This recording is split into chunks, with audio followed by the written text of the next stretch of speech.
तुमने कभी देखा हो, समाधि के पास एक पलाश का पेड़ लगा है, उस पेड़ की जड़ के पास एक लंबी जटाओं वाला, हाथ में चमीटा लिए हुए, पैरों में ऊंची खड़ाऊ पहने हुए, आंखें लाल करके कोई एक सफेद धवल देह का सन्यासी बैठा हुआ दिखाई पड़ा।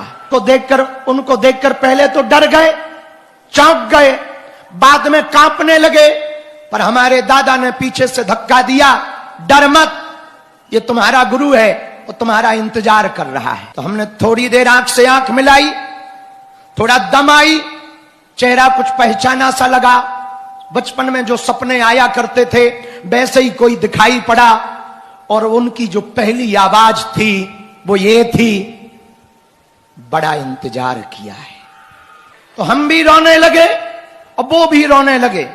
बड़ी देर तक रोते रोते हमने पूछ ही लिया, भगवान आपने हमारा इंतजार क्यों किया, हम भला कौन हैं? कहा, पिछले जन्म की जो तुम्हारी साधना अधूरी रह गई थी, जो काम अधूरा रह गया था, उसी के लिए हम अब तक इंतजार कर रहे थे कि तू कब जन्म ले और मैं कब तुझे फिर से वही साधना दूं और काम पूरा करवाऊं।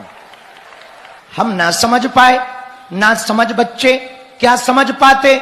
हमने कहा, प्रभु जो भी आप हो, हमें ठीक ठीक अपना परिचय दो, अपना परिचय बताओ और हमारे बारे में बताओ, तब तो हम जाने, अभी तो हम मुसीबत के मारे हैं। बताया, बेटा ये वही तुम्हारा गुरु है जो पिछले जन्म में भी तुम्हारा गुरु था, बीच में तुमसे कोई चूक हुई, तुम्हारी साधना छूट गई, ये तुम्हारा इंतजार कर रहा था। और तुम्हारे जन्म लेने के पहले हमारे सन्यासी बाबा ने हमारे दादा गुरु से कहा था, राम कृपाल गर्ग के जो बड़ा बेटा हो वो बचपन से ही मुझको चाहिए। ये बात जब दादाजी ने पीछे से बताई, तब हमें कुछ छोटी छोटी याद आई, थोड़ा थोड़ा परिचय हुआ, बात हुई, पहचान गए ये हमारा वही गुरु है। उन्होंने हमारी बाहें पकड़ी और हमें उस दिन दीक्षा प्राप्त हो गई। उस दिन हमको गुरु की प्राप्ति हो गई। उस रात हमारी जिंदगी का एक नया सवेरा हुआ।